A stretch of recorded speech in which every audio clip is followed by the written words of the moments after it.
أعوذ بالله من الشيطان الرجيم بسم الله Bismillahirrahmanirrahim. Alhamdulillahi Rabbil Alamin.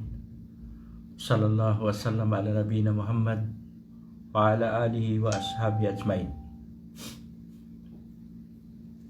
Alhamdulillah, ang pagpapatuloy ng pagpapaliwanag na aklat na usul at talata na sinulat ng Imam Sheikhul Islam Muhammad bin Abdul Wahhab rahimahullahu ta'ala. Inshallah, ito ang huling kabanata o huling pagtatapos ng aklat na inabot natin ang pagtatapos ng aklat na ang huling binanggit sa atin ng imam sa aklat na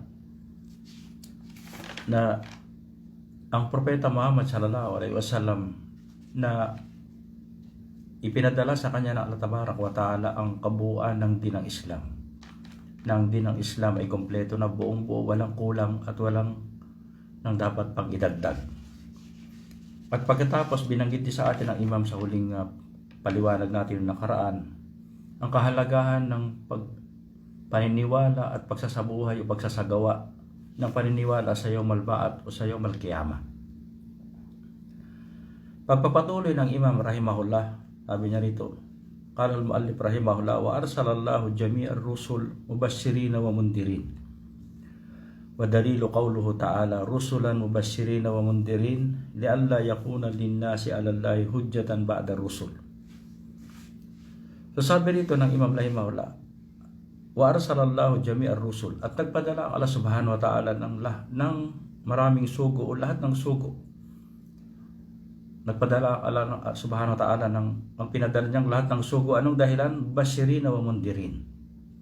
Ito ang pinakamahalaga sa paniniwala ng Islam, na ang Islam hindi lamang yung magbibigay tayo ng mabuting balita na ibalita sa atin ang kagandahan at kabutihan.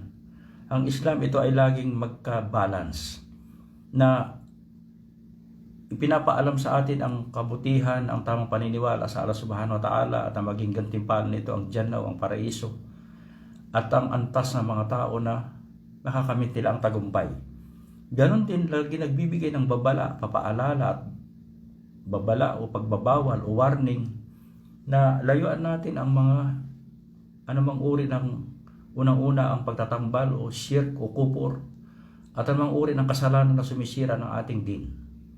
At ganoon din, paalala palagi na ang kaparusahan ng mga tao na hindi susunod sa katuruan ng Allah subhanahu wa ta'ala, sa mga sugo at hindi maniwala sa kanyang aklat, ay parurusahan ng impyernong apoy. So kaya yan ang ano rito, sabi nga rito, mubashshirina wa mundirin, na ang mga sugo at propeta, sila ay tagapagpaalala ng kabutihan, tagapagbalita ng kabutihan, tagapagdala ng magandang balita sa tao, na ang isang taong magtatagumpay, makakamit niya ang tunay na gantimpala sa kabilang buhay, lalo-lalo na. Kaya lang, nagbibigay din sila ng babala, warning o paalala at pagbabawal sa lahat ng anumang uri ng kasamaan na kinamumuhian ng Allah subhanahu wa ta'ala. At ang unang-una dito ay ang kupor, ang shirk at ang kupor. Sabi rito ng Imam Rahim, wa dalilu qawluhu ta'ala, pagkatapos niyang banggitin sa atin na ang Islam, hindi ito katulad ng ibang religion na one-sided lamang, puro kabutihan lang, hindi pinapaalalahanan, hindi pinagbabawalan ang tao sa kasamaan. Kaya ito ang napakahalaga sa ating mga Muslim, na pag-aralan natin ang kabutihan sa abot ng ating makakaya. Kaya lang, pag-aralan din natin ang kabaliktaran nito, ang sisiraan nito, ang wawasak sa atin ng kabutihan na yan. Halimbawa, ang tauhid, ang iman, ang Islam.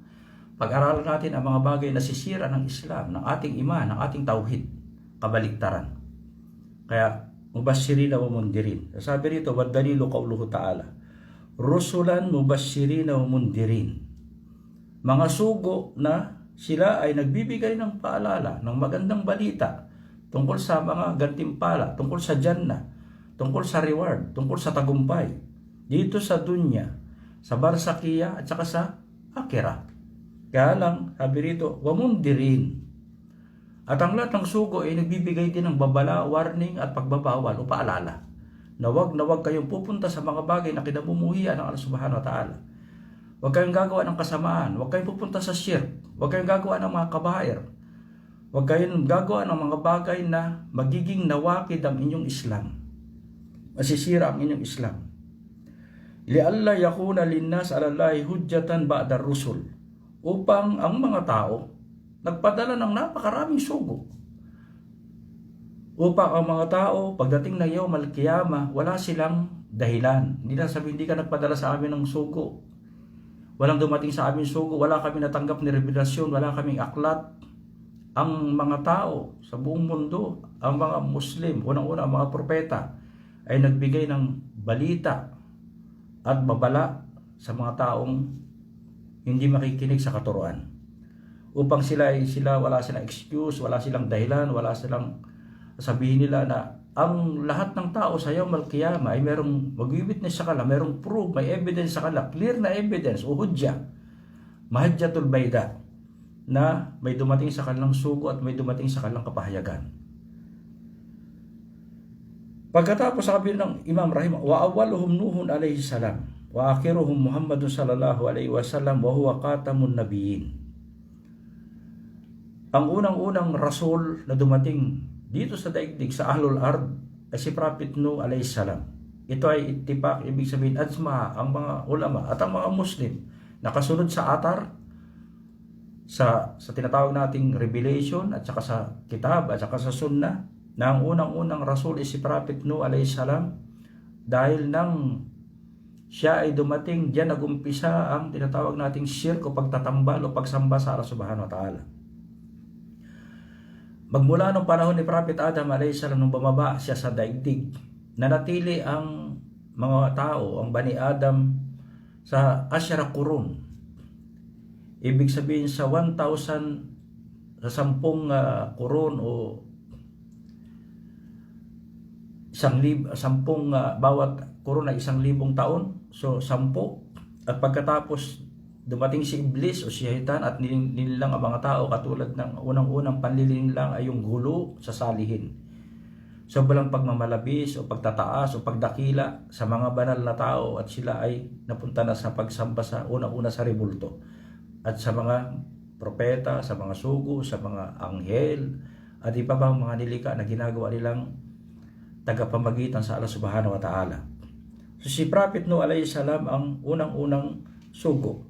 Wa akhiruhum Muhammadun sallallahu alayhi wasallam wa huwa khatamun nabiyyin. At ibig sabihin, ito rin ay authenticated ng kitab at saka ng sunnah, ng huling-huling sugo ay si Propeta Muhammad sallallahu alayhi wasallam. Wala nang darating pang sugo. Sabi nga ng Allah subhanahu wa ta'ala, wa ma kana Muhammadun aba ahadin min rijalikum walakin rasulullah wa khatamun nabiyyin. So ito ay ibig sabihin clear sa kitab, sa Quran at saka sa sunnah. Sabi ng propeta, la nabiyan ba'di, wala nang darating pagkat. Kaya kung sino man ang mga sinungaling na magkiklaim ng nubuwa o risala pagkatapos ng propeta Muhammad sallallahu alaihi wasallam, maliwanag magmula sa Quran at saka sa sunnah na mga tao na yan ay sinungaling. Mga tao na yan ay sinungaling. At may mga nag-claim ng prophethood magmula sa mga tao na nagkiklaim at sila ay Muslim. Magmula ng panahon ng Propeta Muhammad sallallahu alaihi wasallam hanggang sa dumating ang Kiyama. Dumating ang Kiyama. Wadalilu qawluhu ta'ala, sabi rito ng Imam, wadalilu qawluhu ta'ala, inna awhayna ilayka kama awhayna ila Nuhin wan nabiyina min ba'di. Sabi, katotohanan, ipinadala namin sa iyo, kami ay nagpadala sa iyo ng ilayka kama awhayna ila Nuhin. Katulad na nag-reveal kami o nagpadala kami ng revelation kay Prophet Nuh alayhi wan nabiyina min ba'di. So ibig sabihin, nagpadala kami ng Quran sa iyo, ng revelation, at sa unang sugo ni si Prophet Nuh at ang mga propeta na mga nauna sa kanya. Kaya nang tanungin ni Abu Dar sa Mustadrak ni Imam Al-Hakim rahimahu, nang tanungin ni Abu Dar ang propeta Muhammad sallallahu alaihi wasallam, sabi niya, kam adad al-anbiya. So sabi niya, ilang ba ang bilang ng mga anbiya? So sabi ng propeta Muhammad sallallahu alaihi wasallam sa hadith sahih, at ito ay binigyan ng sahih ng maraming mga ulama ng hadith, sabi niya 124,000 na nabi. At pagkatapos din, ilan ang rasul? Sabi niya 313. So kaya yan ay palatandaan na talaga ang bawat panahon ay may dumating na sugo. Kaya ang mga tao walang anumang uri ng dahilan o excuse o reason para sila ay magsabi na hindi namin alam ang Islam. Hindi namin alam ang dalang katuruan ng mga propeta. Wa kullu ummatin ba'atha Allahu ilayhim rasula min Nuhin ila Muhammadin sallallahu alaihi wasallam ya'muruhum bi ibadatillah wahdah wa yanhahum anin ibadati taghut wa dalilu qawluhu ta'ala. Masabi rito ng Imam, wa kullu ummatin, lahat ng mga nasyon o umma, ba'atha Allahu ilayhim rasula. Lahat ng nasyon, lahat ng lugar, lahat ng panahon, nagpadala o ba'ata, nagsugo ang Allah subhanahu wa ta'ala ng sugo. Min Nuhin ila Muhammad sallallahu alaihi wasallam, magmula kay Prophet Nuh alaihi salam, ya'muruhum bi ibadatillah wahdah. Ito ang unang-unang pinakabuod ng kanilang katuruan. Na sila ya'muruhum, na inutusan nila ang mga tao sa kanilang panahon, ang kanilang umma, bi ibadatillahi wahda. Ito ang unang-una talagang dalang katuruan ng mga propeta. Na nabanggit sa Quran, lahat ng mga propeta na dumating at sugo sabi, qala ya qaumi ubudullaha ma lakum min ilahin ghayru. Sabi ng Allah subhanahu wa ta'ala sa ibang aya, wa ma arsalna min qablika min rasulin. Hindi ako nagsugo ng suko na nauna sa iyo maliban illa nuhi ilayhi, maliban sa nireveal sa kanila, nireveal sa kanya annahu la ilaha illa ana fa'budun. So lahat ng mga dumating na sugo, ang unang-unang utos sa ya'muruhum, inutos ng mga sugo bi ibadatillahi wahda. Hindi inutusan ng mga sugo ng mga propeta, maging ang mga anghel, hindi nag-utos sa tao na sumamba sa mga dilika lamang. Pagkatapos, hindi dyan ang Islam, hindi ang Islam na, sige, sumamba kayo sa tagapaglikha, sumamba kayo sa lumikha sa inyo, upang walang excuse talaga ang tao, sila ay mundirin. Hindi lang sila mubashirin, sila ay mundir. Sabi rito, wayanhahum an ibadati taghut. At pinagbawalan nila ang lahat ng tao sa lahat ng panahon, sa lahat ng lugar, na wag silang sasamba sa taghut. At ang unang-unang taghut, shirk. Taghut, shirk. So kaya si Prophet Nuh alayhi salam, maliwanag na siyang unang-unang sugo na nabanggit nating aya dito na inna auhayna ilayka kama auhayna ila Nuhin wan nabiyina min ba'di. Pinatunayan dito na sahih na sunna sa Bukhari na ang mga tao sa kiyama, pupunta sila kay Prophet Nuh alayhi salam, sabi nila, ikaw ang unang rasul na pinadala ng Allah subhanahu wa ta'ala sa ahlul ard. So si Prophet Nuh alayhi salam ang unang-unang sugo. Sa kanya nagsimula ang pag-alis ng tao sa pagsamba sa Allah subhanahu wa ta'ala, at ito ay pinagsikapan niya talagang ibalik sa napakahabang panahon at alam natin yung panahon na yan. So sabi rito, wayanhahum an ibadati taghut wa dalilu qawluhu ta'ala. Ito ang napakaganda sa aklat ng Imam rahimahullah. Napakahirap makatagpo ng ganitong ulama. Kaya ito tinawag ng mga ahlul ilm, ng mga talibul ilm, Sheikhul Islam. Kasi dalil ang kanyang katuruan. Hindi galing sa kanyang sarili, galing sa Allah subhanahu wa ta'ala at saka sa propeta Muhammad sallallahu alaihi wasallam. Isa pinaliliwanag niya ito sa paliwanag ng mga salaf, sahaba, ng mga tabi'in at atba' tabi'in, ang akida lalong-lalo na. Ang akida lalo. Sabi nito, wa qawluhu ta'ala, wa laqad ba'atna fi kulli ummatin rasula ana ibudullaha wajtanibut taghut. Sabi nito, katotohanan at katotohanan, ba'atna, nagpadala ang Allah subhanahu wa ta'ala. Ang ibig sabihin dito ng salitang nahnu o ng damir na ito ay damir al-adama. Damir al-adama. Sabi rito ng Allah subhanahu wa ta'ala, katotohanan, nagsugo kami sa lahat ng umma, bikulli ummatin rasula. So katulad na nabanggit dito ng imam, magmula kay Prophet Nuh alayhi salam hanggang kay Propeta Muhammad sallallahu alaihi wasallam, napakaraming sugo at saka rasul. Bikulli umma, anong dahilan? Ano ang dala-dala katuruan? Katulad ng ginamit ng imam, ana ibudullah. Sabi nga doon, ya'muruhum bi ibadatillah wahda. Kaya sabi rito, anong dahil? Ana ibudullah, sambahin lamang Allah subhanahu wa ta'ala, wajtanibut taghut. At layuan ninyo ang lahat ng anumang uri ng huwad na Diyos, ng taghut, ng huwad na Diyos. At ang taghut napakarami, paliliwanag yan mamaya ng imam dito sa may parting pagkatapos ng susunod na page. Wajtanibut taghut. Kaya ang Islam, nabanggit sa Quran, nabanggit ng lahat ng sugo na sumamba lamang sa Allah subhanahu wa ta'ala. at hindi ang mga sugo at ang revelation nagbigay ng pag-aalinlangan o doubt sa tao. Pinaliwanag talaga lang mabuti ang bawat aya ng Quran, pinapaliwanag sa atin. Pagkatapos banggitin na sabi, wama khalaqtul jinna wal insa illa liya'budun, sabi ng Allah pinaliwanag niya ang hikmah na hindi kayo papabayaan ang sabi sumamba lamang kayo, binigay sa inyo ang gabay. Ano ang gabay na yan? Nagpadala ng sugo. At ang sugo na yan talagang clarify, nilinaw, pinaliwanag ng mabuti ang katuruan. Sabi nito, wa'ab ana'budullaha, pagkatapos wadsani butago. Hindi lamang sinabing sumamba kayo sa Allah. Wag na wag kayong pupunta sa shirk o sa pagtatambal o sa tagot. Pinagbawalan tayo. Kaya ang Islam, pag-uutos ng kabutihan at pagbabawal ng kasamaan. At ang unang-unang kabutihan na yan ay ang tauhid ng Allah subhanahu wa ta'ala. Yan ang pinaglalaban ng lahat ng mga ambiya at saka rusul. Yan ang pinaglalaban ng mga tagasunod ng mga ambiya at saka rusul, ng mga ulama at ng mga talibul ilm na follower nila. Sabi dito, ana'budullaha, pagkatapos hindi lamang sinabing iniutusan tayo ng Allah subhanahu na sambay, sabi dito, wajtanibut tagut. Pinagbabawalan tayo, pinapalayo tayo, pinag-iingat tayo na wag tayo pupunta sa pagsamba sa mga tagot o huwad na Diyos. Pinakaano dito ng tagot, dito sa aya na ito ay mga huwad na Diyos. Lahat ng huwad na Diyos na sinasamba ng maliban sa Allah subhanahu wa ta'ala. Kaya alam natin ang pinakabuod ng katuruan ng mga sugo ay ang pagsamba lamang sa Allah subhanahu wa ta'ala at paglayo sa mga huwad na Diyos. Dahil ito ang pinakatagumpay ng isang tao. Kung sino man ang sumamba sa Allah subhanahu wa ta'ala, siya ay magiging tagumpay.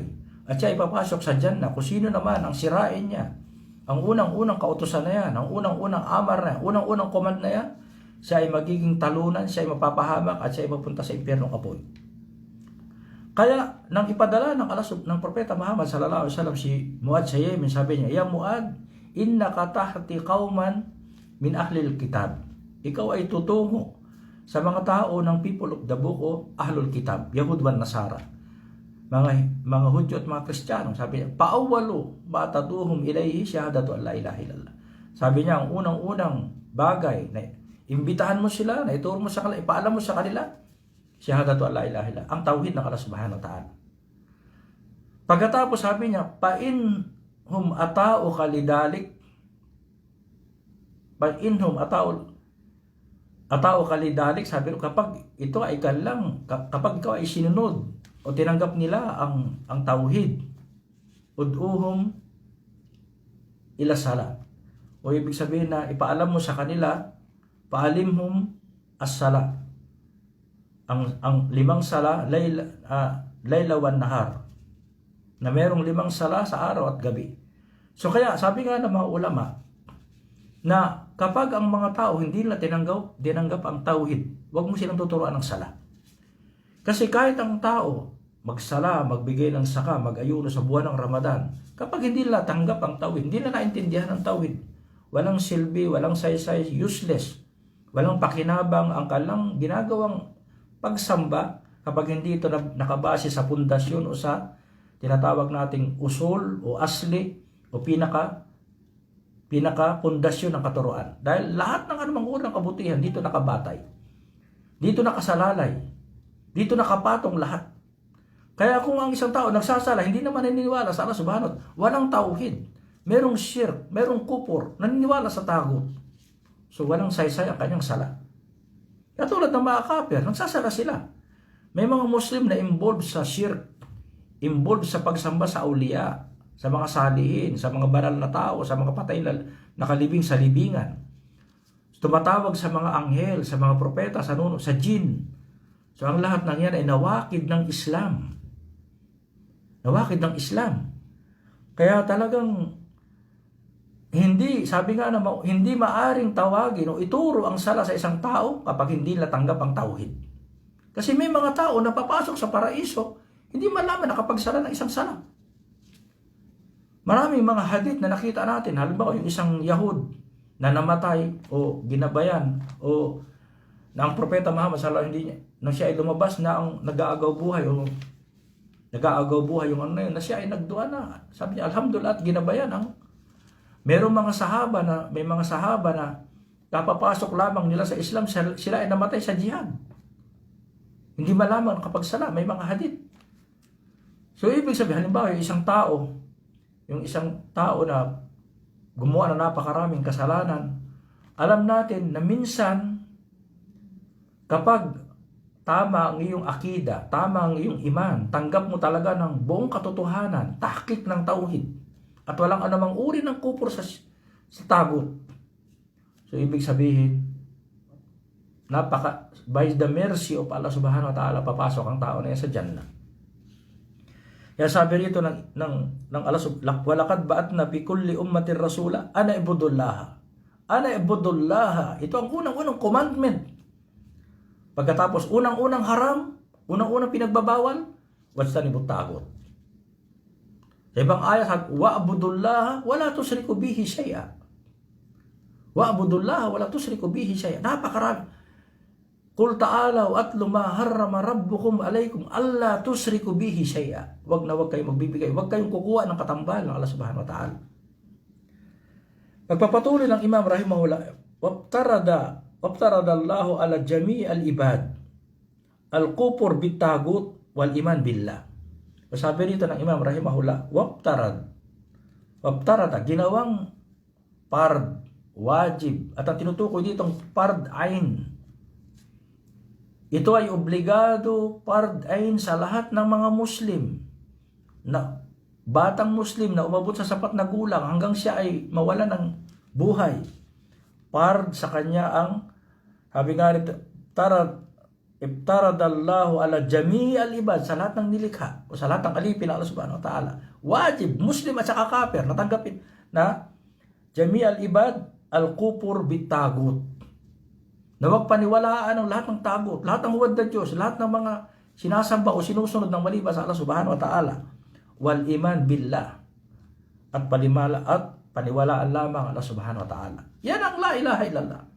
Ang la ilaha illallah, ang unang arkan, kufur bitagot. O ibig sabihin, istanibus shirk, wajtanibut tagot. O layo ng shirk, at pagkatapos al-iman billah. Pagpapatuloy ng Imam rahimahullah, sabi rito, qala Ibnul Qayyim rahimahullahu ta'ala, ma'na at-tagut ma tajawasa bihi al-ab haddahu min al-ma'bud wal matbu wal muta. So sabi rito ni al-allama al-imam Ibnul Qayyim rahimahullah sa kanyang paliwanag sa meaning ng tagot, sabi niya, ang ibig sabihin ng salitang tagot na yung lumampas kayo sa hangganan. Yan ay magmula o mustak sa salitang tugyan. Tugyan, ang ibig sabihin mujawas sa tulhad. Na ang ibig sabihin ng salitang tagot o tugyan na ang paglampas sa hangganan. Na tayo inutusan ng Allah subhanahu wa ta'ala na siya lamang ang sambahin at pumunta tayo sa iba. So yan ay tagot. Tajawas bihi al-abdu haddahu min ma'bud. Una-una sa paglampas sa hangganan, una-una min ma'bud. Lahat ng sinasamba ng maliban sa Allah subhanahu wa ta'ala, ito'y tagot. Ito man ay may buhay o wala man, nag-claim man o hindi, ang lahat ng yan ay tagot. Aw matbu, o yung mga nilikha, tao na sinusunod, na nagiging mutaba tayo, talagang blind follower tayo sa kanya. Kung anong gawin niya, susundin natin lahat. Kung anong aturo niya, susundin natin lahat. Katulad ng may mga mga kafir na tinuturo na sa kanilang tagasunod na kung ano ang ituro nila. Ito man ay pagsamba, ito man ay pagbibigay ng katuruan o kautusan o batas, ito man ay bawal o hindi bawal. Ang mga tao sunod-sunod, blind follower sila. Ito ay matbu. Wal muta o obedience, kapag sila ay nagsabing gawin nyo ito, susunod ang lahat ng tao. Susunod ang lahat ng tao. Kaya sabi nga ng mga ulama, ang nabanggit dito ng Imam rahimahullah na ng tagot, buod o na maabot, pagsamba. Lahat ng sinasamba ng maliban, pinakamaliit na nilikang ka sa pinakamalaki, may buhay man wala. Mga sinasamba magmula pa noong unang panahon, kay Prophet Noah, hanggang sa panahon ng propeta, ito man ay nasa taas, nasa kalangitan, nasa kalupaan, nasa ilalim ng karagatan, nakikita man o hindi nakikita, ang lahat ng yan ay tagot. Yan ay pumapasok sa maabud. Wow matbu, ang lahat ng mga sinusunod natin na tayo blind follower sa pagsunod sa kanila na ang dinadala nilang katuruan para sundin natin ay kasinungalingan, paglihis, pag-alis sa sirat al-mustaqim, ito ay tagot. O muta ay yung tinatawag nating obedience, o ano ang sabihin niya, paniwalaan natin, tanggapin natin lahat.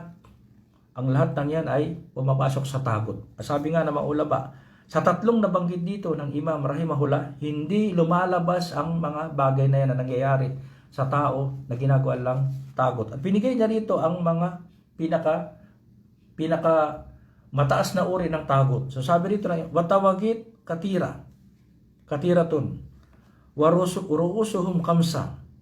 Ang tagot o tawagit, napakarami. Sabi, at ang pinaka ruos, ibig sabihin pinaka-head ng lahat, o pinaka akbar sa lahat, kamsa. Ito ay 5. At inumpisahan niya, ang pagpapaliwanag, sabi na, Iblis, la'anatullah. Unang-una si Iblis, siya ay la'anatullah, alisin ng Allah subhanahu wa ta'ala, inalis ng Allah subhanahu wa ta'ala ang rahma sa kanya, magmula nang siya ay utusan na magsujud kay Adam, Prophet Adam, at hindi siya sumunod. So magmula doon, inalis sa kanya ang rahma ng Allah subhanahu wa ta'ala. At alam natin si Iblis, bakit siya ang unang-una sa lahat? Dahil sa pangyayari na yun, ito ay kanya talagang ginawa na ilayo ang mga tao sa pagsamba sa Allah subhanahu wa ta'ala at dalhin sa anumang uri ng pagsamba sa kanya o sa kanino man. Kaya nang si Prophet Nuh alayhi salam, bago siya isugo, na ang mga taong nangaligaw, ito ay inspiration ni Iblis na dalhin ang mga tao sa pagsamba sa Allah subhanahu wa ta'ala, kutwa bil kutwa, ibig sabihin unti-unting hakbang hanggang sa mga tao talaga ay natuloy na nahulog na sa pagsamba sa mga nilikha lamang. Kaya si Iblis ang pinaka-danger sa lahat, unang-una sa lahat, pinaka-danger sa lahat. Pangalawa, sabi rito ng Imam, waman ubida wa huwa radin. Pangalawa, yung mga sinasamba ng mga tao, ng kanilang mga follower, ng tagasunod ng kanilang religion, na sila ay nalulugod sa pagsamba sa kanila. May mga pinuno ng kanilang panampalataya, halimbawa sabihin natin, si Firaon, si Nimrod, at iba pang mga pope, o mga imam, na mga ligaw na mga imam, na kapag sila ay pinupuri at sinasamba ng mga tao, sila ay nalulugod. Kaya lang dito, hindi kasama yung mga propeta at mga tunay na salihin, na follower ng Islam at follower ng mga propeta, na hindi naman nila alam na sila ay sinasamba. Halimbawa si Prophet Isa ibn Maryam, hindi niya kinalulugudan ang pagsamba sa kanya dahil hindi siya nagturo ng ganyang katuruan. At iba pang mga propeta, maging si Propeta Muhammad sallallahu alaihi wasallam, hindi siya nagturo sa mga ibang ligaw na follower niya na tumawag sa kanya, sa kanyang libingan, humingi ng tulong sa kanya, o ano bang, humingi ng kaligtasan sa kanya, humingi sa kanya na magkaroon ng anak, at ano bang ibang mga bagay na kahilingan na hindi pwedeng hilingin sa sino mang dilika, na dapat ay ito hilingin lamang sa Allah subhanahu wa ta'ala. So yan ay pinagbawal ng lahat ng mga propeta. So yan ay ang mga tao na sumasamba sa kanila, anumang uri ng pagsamba, ito man ay pagdarasal, ito man ay ruku, ito man ay sujud, ito man ay dua, ito man ay pagkakatay sa kanilang libingan. Ang lahat ng yan ay kapag ang isang tao ay nalulugod na gawin niya. May mga ibang banal na tao, nagkiklaim na banal na tao. Sabi na, kapag ako'y namatay, pumunta kayo sa aking libingan at tutugunin ko ang inyong panalangin, maghandog kayo doon, mag-alay kayo, gumawa kayo doon ng pagsamba at tutulungan ko kayo kahit ako'y patay na. So may mga taong naniniwala sa kanila. So ibig sabihin sila ay nalulugod sa ganyang gawain. Pangatlo, sabi rito ng Imam, waman da'a an-nas ila ibadati nafsihi. At yung mga tao mismo na nangangaral sa tao, nagdadawa sa tao na sambahin sila. Ibadati nafsi, katulad ni Firaon. Katulad ng mga huwad na mga tao na nangangaral ng huwad na religiyo. Halimbawa, mapapansin natin, ang mga tao, unang-muna, umpisa nila mga tao sa mga magandang pananalita, magandang katuruan, at pagkatapos nilang dumami ang kanilang follower, magkiklaim sila ng prophethood. Pagkatapos ng prophethood, okay, magkiklaim sila na sila ay anak ng Diyos. Pagkatapos nun, utusan ang mga tao na sambahin sila. So yan ang pangatlong nabanggit dito ng Imam. Pang-apat, waman ida'a syai'an min ilmil ghaib. Pang-apat ay yung isang tao na nagkiklaim o nagtuturo sa tao, pinapaalam sa tao na meron siyang kaalaman tungkol sa unseen. Ilmil ghaib. So sabi rito, anumang bagay, katulad ng mga, halimbawa, kung puntahan natin ang mga ibang mga relihiyon na nagkiklaim na sila ito na relihiyon, na ang kalang mga pinuno ng kalang katuruan sasabi na sila ay hindi nagkakamali at alam nila ang nangyayari sa ansin. Ganon din may mga Muslim na nagkiklaim na Muslim at mga ligaw na mga Muslim at katulad ng Shia, ito ay talagang ligaw na tao na sinasabi nila alam nila ang ansin, alam nila ang nangyayari sa kalangitan at kalupaan, ang kanilang mga imam. At yan ay nakasulat sa kanilang mga aklat. Ganon din kasama dito yung mga mangkukula, mga manghuhula, mga fortune teller, mga munadjimin, yung mga nag-aano sa mga tumitingin sa mga star, sa mga bituin at ipaliwanag natin sa kitab at tauhid. So yung mga tao nagkiklaim na sila ay may kaalaman sa unseen o sa future. Ang tao na yan ay tagot. Panghuli na nabanggit dito na sa kamsa, sa 5 pinaka mataas na uri ng tagot, waman hakama bigayri ma anzalallah. So alam natin, ang mga kupar, ito talaga ay gawain ng kupar. Ang maghukom, magbigay ng batas, magmula sa gawa lamang ng tao. Ibig sabihin dito, magbigay ng desisyon o ng judgment o ng batas o ng ruling, ng hukom, na ang kanilang batas ay binibigay gawa lamang ng tao. Maliwanag sa atin yan ay tinatawag natin na kanun al-wadi, na gawa, man-made na batas. So ang mga kupar, talagang yan ay kanilang batas. Hindi sila naniniwala sa batas ng Allah Subhanahu wa Ta'ala. Kaya lang may mga Muslim na tagasunod nila na dahil sa kanilang kahinaan o sa kanilang syahwa o sa kanilang o may mga tinatawag tayong munapikun, mga Muslim na nagkiklaim na Muslim pero sila ay munapikun. So kinamumuhian nila ang batas ng Allah Subhanahu wa Ta'ala at hinahangad nila o gusto nila at kinalulugodan nila ang batas na gawa lamang ng tao at yan ay kupor. Yan ay kupor. Ang tao na yan talagang major kupor labas sa Islam. Sabi nga ng Allah Subhanahu wa Ta'ala ayon sa paliwanag, ang isang tao kapag siya ay nalulugod, kahit hindi niya ginagawa yung batas niya, pero siya ay nalulugod, natutuwa siya, at iniisip niya na ang batas na gawa ng tao ay mas better sa batas ng Allah Subhanahu wa Ta'ala, ang tao na yan ay tagot. At ang kanyang ay kaper. Labas sa Islam, mukhrij anil Islam, labas siya sa din ng Islam. Sabi ng Allah Subhanahu wa Ta'ala, waman lam yahkum ma anzalallahu faulaika humul kafirun.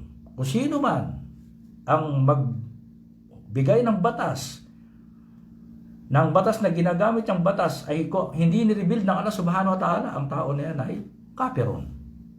Yung mga lesbian o babae, halimbawa, yung mga taong dahil lamang sa dunya o kahinaan o dahil sa riswa o posisyon, yan ay dalimon, pasikon, ibig sabihin minor, kupor o dulm o pis. Katulad ay paliwanag natin sa tafsir ng ayat. So yan ang nabanggit ng bilang isang Muslim, walang Muslim na magmamahal sa batas ng mga kupar. Dahil na alam natin, anumang batas na ginawa ng tao, may pagkakamali. At hindi yan nagbibigay ng isla, hindi yan magbibigay ng kabutihan, hindi yan iaayos ang kapakanan, yan ay sisirain, yan ay pasad. Anumang uri ng batas na hindi galing sa kitab ng Allah Subhanahu wa Ta'ala, hindi yan isla. Yan ay pasad. Apa hukmul jahiliya bugun, sabi ng Allah Subhanahu wa Ta'ala, yung bang batas ng jahiliya ang inyong hinahangad, hindi ang batas ng Allah Subhanahu wa Ta'ala. So kaya ito ay nakakatakot, ito ay danger sa isang Muslim, na minsan may mga Muslim, unang-una yung mga pinuno ng mga Muslim. Kung hindi man sila, sabihin natin, lalong-lalo yung mga pinuno ng mga Muslim na hindi talaga pinapatupad ang batas ng Allah Subhanahu wa Ta'ala. Yan ay delikado. Lalo kapag yan ay katulad na nabanggitan. Pero kung yan ay tinatawag natin na dahil sa kanilang kahinaan, pagkatakot o paghahangad ng dunya, pero naniniwala sila na ang batas ng Allah Subhanahu wa Ta'ala ay nangingibabaw at yan ay makakabuti. So yan ay tinatawag nating minor kupor. At siya ay mananagot sa Allah Subhanahu wa Ta'ala dahil yan ay kabair at dunub. Major sin. Ang ganyang uri at yan ay pinaliwanag ko sa tafsir ng ayat. So ito ay delikado. Ganon din yung mga Muslim na, sa kanilang tahanan, sa kanilang buhay. Sabihin natin, mga nangyayari na nakalipas na pangyayari, magmula sa pagsilang ng isang Muslim hanggang sa kanyang pagkamatayan, dapat i-apply ang batas ng Islam. Ano ang akika ng isang batang Muslim? Ano ang akika ng isang batang Muslim? Paano ba siya, pagdating niya dito sa mundo, ano ang kanyang akika? Na siya ay bigyan ng pangalan sa 7 araw, i-shave ang kanyang buhok kung siya ay lalaki. Meron din mga mga ulama. At timbangin ang kanyang buhok sa magitan sa value ng silver at magbigay ng sadaka sa value na kung ilan ang timbang. At pagkatapos magkatay ng 2 kambing o tupa sa isang lalaki at ganoon din sa babae upang ito ay pangalagaan ang bata na yan kay Shaitan. At yan ay sunna al-muakkada, hindi naman yan eksakto talagang tinatawag natin, hindi yan wajib sa lahat ng mga Muslim. Kaya minsan pwede yung gawin kapag tayo kahit nadidili ng 7 araw. Pero pinakamaganda ay gawin niya ng 7 araw. Gawin ng 7 araw. Hindi yung ginagawa ng Muslim ang lalaki, Muslim ang babae. Yung pabibinyagan sa simbahan, minsan nasusunod pa yung babae kaysa sa lalaki. So ang isang Muslim na lalaki, ar-rijalu qawwamuna 'alan nisa. Tayo ay kullukum ra'in mas'ulun ala ra'iyati. Dapat tayo ay mas'ul, responsible sa ating pamilya. Hindi tayo didiktahan ng ating asawang babae upang dalhin sa kupor ang ating anak ko sa gawain ng mga kupar. Walang baraka ang mga gawain na yan. Samantala ang akika, ito ay mubarak. Ito ay paglalayo kay Shaitan. Ito ay may reward. At nabanggit ng Propeta Muhammad sallallahu alaihi wasallam ang mga gantimpala. Ganon din ang pagpapakasal pagdating ng isang tao sa tamang gulang o sa sapat na panahon na kaya niya mag-asawa, na pagpapakasal na kumili talaga tayo ng isang lalaki na nabanggit sa dalawa nabanggit, sahib ng din at saka kulok. Hindi yung kayamanan, kagwapuhan o anuman, kapag siya ay may din at may magandang pag-uugali, siya ay religious sa tao at may magandang pag-uugali, wag nating tatanggihan ang pagpapakasal sa tao na yan. Kahit siya ay mahirap lamang. Kasi kapag may din at may magandang ugali, gagawin niya ang batas ng Allah Subhanahu wa Ta'ala. Ganon din sa isang babae na nabanggit sa babae ang kanyang kagandahan, ang kanyang lahi, ang kanyang kaganda, jamaliha, wa hisabaha, wa maliha, at ang kanyang wadiniha. Nabanggit sa babae, 4. Walang problema. Pamili tayo ng magandang babae, ng may posisyon sa lipunan, may kayamanan, pero pinakamahalaga sa lahat, ang kanyang din sa lahat. Walang problema yung 4 na binanggit ng propeta, yung 4. Pero ang pinaka-the best sa lahat ay yung mayroong din. At kung kasama yung 3, di alhamdulillah, ang pinaka-the best sa lahat. Kaya ang ng Islam, yan ang ating ngayon, pagpapakasal. Ganon din, ginagaya din ng mga kupar. Ginagaya din ng mga kupar. Halos napupunta na, makita natin yung kanang kasuotan. Ang kasuotan, o kaya yung sobrang pag-aksaya sa panahon ng pagpapakasal. Paghingi ng mahar. Walang problema na ang mahar ng isang babae, ang pinaka-mubarak o blessed na ay yung tama lamang. Pero hindi naman natin pinagbabawal na mag-demand ang tao. At ito ay mga iba nagsasabi diyan dapat yung babae. Ito ay desisyon ng magulang na ikinonsulta niya sa kanyang anak. Ang wali ang magdidesisyon. At ang isang tatay, kapag nakakita ng isang mabuting lalaki para sa kanyang anak, dapat ang isang babae, wag siyang tatanggi sa kanyang ama. Wag siyang tatanggi. Lalo na ang isang magulang na salihin o mabuting Muslim, alam niya, kilala niya ang mga tao sa kanyang kapaligiran. Ang babae, kaya silang linlangin. Ganon din ang isang Muslim, ang kanilang kamatayan. Ang kanilang pagkamatay, ang kanilang janasa, dapat wag imbalsamuhin, wag ihiwain ang katawan, wag sasaktan. Wag aalisin yung bituka, yan ay pinagbabawal sa Islam. Kaya nga, pagkamatay, hugasan, ilibing ka agad. So bawal ang imbalsamo, bawal ilagay sa kabaong, bawal paglamayan, bawal pagsugalan, gawin yung mga kasalanan at bawal ilibing sa libingan na hindi libingan ng mga Muslim. Bawal na nakataas sa lupa at napaliwanag natin yan sa Kitab Al-Jarais. So kaya yan ang sabi nga rito, waman hakama bigayri ma anzalallahu, lahat magmula sa pagsilang hanggang yan ay batas sa Allah Subhanahu wa Ta'ala. Baging pagpunta natin sa toilet, yan ay batas sa Allah Subhanahu wa Ta'ala. Paging pagkain natin, pag-inom, kaliwang kamay, ito ay gawain ni si Iblis. Gawain ng Satan. Pagpunta natin sa toilet na hindi man lang kung ano gagamitin natin paglinis ang ating aura, kanan, ang lahat ng yan ay maliwanag sa Islam. Ito lamang ang din na kumpleto ang lahat. Wala tayong hahanapin pa. Paano tayo mahiga? Paano tayo tumayo? Paggising natin, hugasan muna natin ang ating kamay. Pagpapatuloy ng Imam rahimahullah, wa dalilu qawluhu ta'ala. Pagkatapos niyang banggitin sa atin ang tungkol sa tagut. Sabi niya rito, "Wad-dalilu qawluhu ta'ala." Ito na naman ang kanyang binigay sa atin ng dalil sa Quran. Sabi niya, "La ikraha fid din. Qad tabayyana rusdu minal gay. Wa may yakfur bit tagut wa yu'min billah faqad istamsaka bil urwatil wuthqa lam fisama laha wallahu samiun alim." Sabi rito ng imam, pagkatapos niyang sabihin na bawal ang anumang uri ng tagut, bawal sa nakunin natin ang katuruan ng mga hindi mga Muslim, bawal ang batas ng hindi mga Muslim. Sabi rito, "Wad-dalilu qawluhu ta'ala. La ikraha fid din." La ikraha fid din. Hindi kayo pepersahin, hindi kayo pipilitin, hindi kayo tatakutin na pumasok sa din ng Islam. Kasi ang Islam maliwanag, may katuruan, may clear na katuruan, kumpletong katuruan na hinahanap ng tao na talagang naghahanap ng kabutihan. Hindi kayo pipilitin, hindi pinipilit ang tao. Kaya kailangan mo ng pag-aralan mo ang Islam, pag-aralan mo ang iyong din, bago ka pumasok kung ikaw hindi dating Muslim. At kaya lang, kailangan pasukin natin ito ng buong, kailangan pagpasok, susumpa tayo ng buong katapatan. Kailangan mamit natin lahat ng mga syurut. Buong katapatan na susumpaan natin, yung syahada na yan. So sabi rito ng Allah subhanahu, "La ikraha fid din, qad tabayyana rusdu minal gay." Ang katotohanan ay napakalinaw, napakaliwanag. Mas maliwanag pa sa sikat ng araw kahit ito'y gabi. Sa kasinungalingan. Pagkatapos binigay sa atin dito, anong unang-unang kasinungalingan na yan? Pamay yakfur bit tagut. Ang unang-unang kasinungalingan ang kupur sa tagut. Kaya ang isang Muslim, pag hindi niya pinaniwalaan, hindi niya paniwalaan ang tagut, siya talaga ay ligtas sa anumang uri ng kapahamakan. Pamay yakfur bit tagut, na i-deny niya, hindi niya paniwalaan lahat ng mga huwad na Diyos. Lahat ng tagot. Wa yu'min billah. Ito na ano. Wa yu'min billah. Faqad istamsaka bil urwatil wuthqa. Nahawakan niya ang pinakamatibay na hawakan at ang tinutukoy ditong hawakan. Nakahawak siya sa tunay na akida, sa tunay na iman, sa tunay na katuruan, sa din ng mga anbiya at sa rusul. Ano yun? Faqad istamsaka bil urwatil wuthqa. Ang tinutukoy ditong urwatil wuthqa, la ilaha illallah. La ilaha illallah. Kaya sabi ng imam, pagtatapos ng imam, sabi dito, "Wahada ma'ana huwa ma'ana, wahada huwa ma'ana." Sabi niya, at ito ang kahulugan, ma'ana, la ilaha illallah.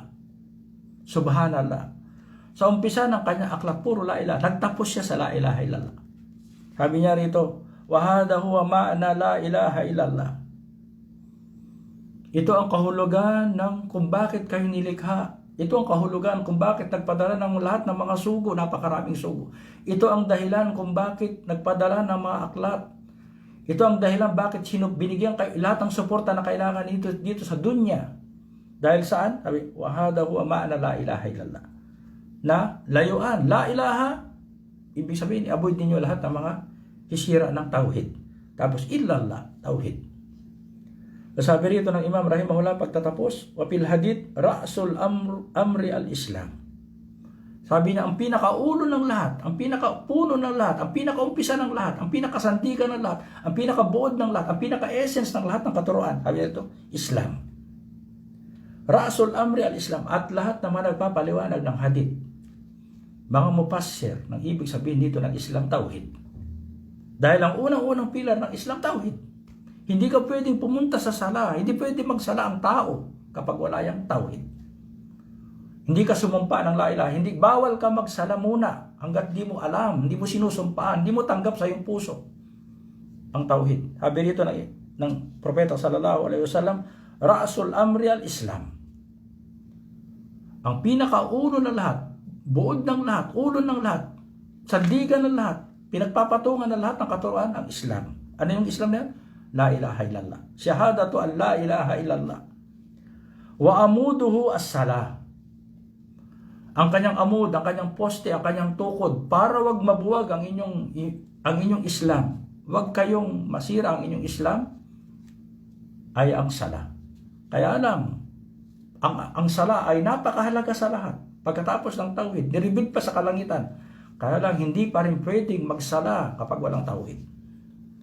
Sabi nga rito, "Wa amuduhu as-salah. Wa dirwatu sanamihi al-jihadu fi sabilillah." At ang dirwatu sanamihi, ang dirwa, ibig sabihin ito ng sanam, ang pinakatuktok Ang ibig sabihin ito ng Sanam, yung pinaka taas ng camel. Ang bundok, ang kanyang pinakatuktok. Sabi nga rito, al-jihadu fi sabilillah. Na ang tinutukoy ditong jihad ng Allah subhanahu wa ta'ala, jihadu syar'i, at sabi nga rito ng propeta, fi sabilillah, sa landas ng Allah subhanahu wa ta'ala. Kaya sino mang tao talaga na maghahangad ng jihad, gusto niya talagang itaas ang laila, tiyakin na ang kanyang landas na yan ay fi sabilillah, ikhlas sa landas, ikhlas ng tauhid ng Allah subhanahu wa ta'ala. Alam natin ang mga gantimpala ng jihad na nabanggit sa Quran at sa Sunnah. Alam natin ang taas ng darajat ng isang tao na mujahidin sa kitab at sa Sunnah. Alam natin ang kanyang mga gantimpala sa kabilang buhay na nabanggit sa kitab at sa Sunnah. Kaya ang isang Muslim, hindi dapat ito aalisin sa kanyang puso't isipan. Dapat siya ay maghangad ng jihad sa kanyang buhay. At nabanggit ng Propeta Muhammad sallallahu alaihi wasallam, hindi magnais ng gaswa o mag-isip malabang o magsalita ng tungkol sa gaswa, siya ay namatay na parang merong problema ang kanyang Islam. So kaya ito ang sabi rito ng Imam rahimahullah, Ra'sul Amr ng Imam na sinabi ng Propeta, qala sallallahu alaihi Ra'sul Amri al-Islam wa amuduhu as-salah wa dirwatu sanamihi al-jihadu fi sabilillah.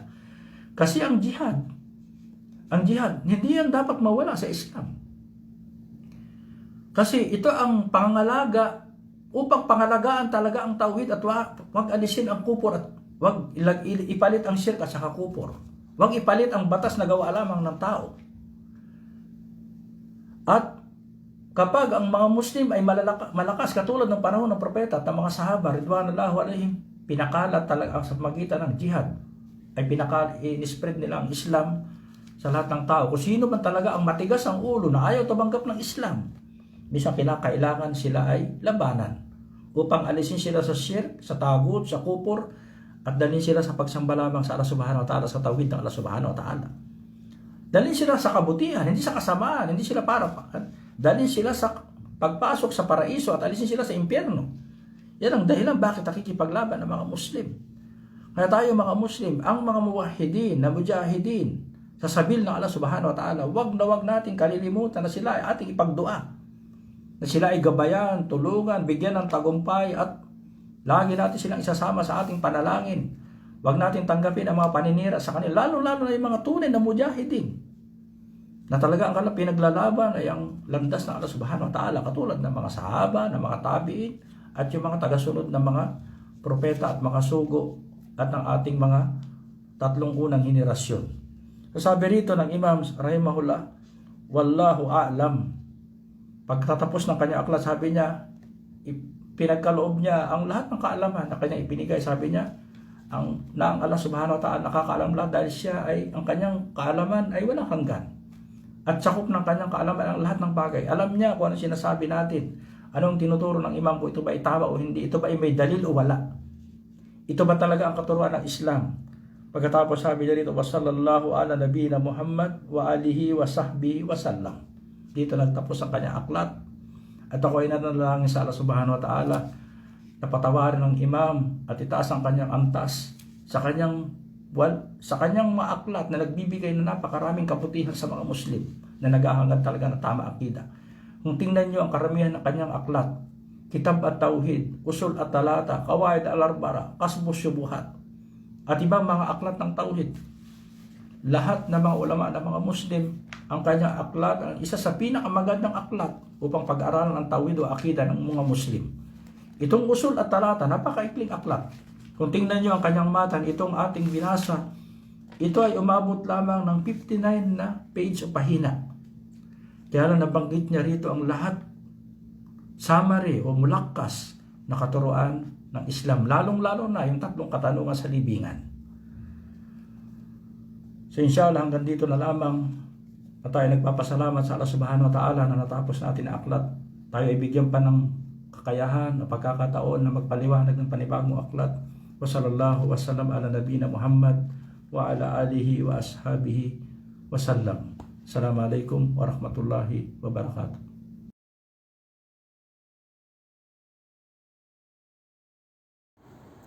Thanks for watching. Please like this video and subscribe to my channel, Muhammad Ali Uwoy.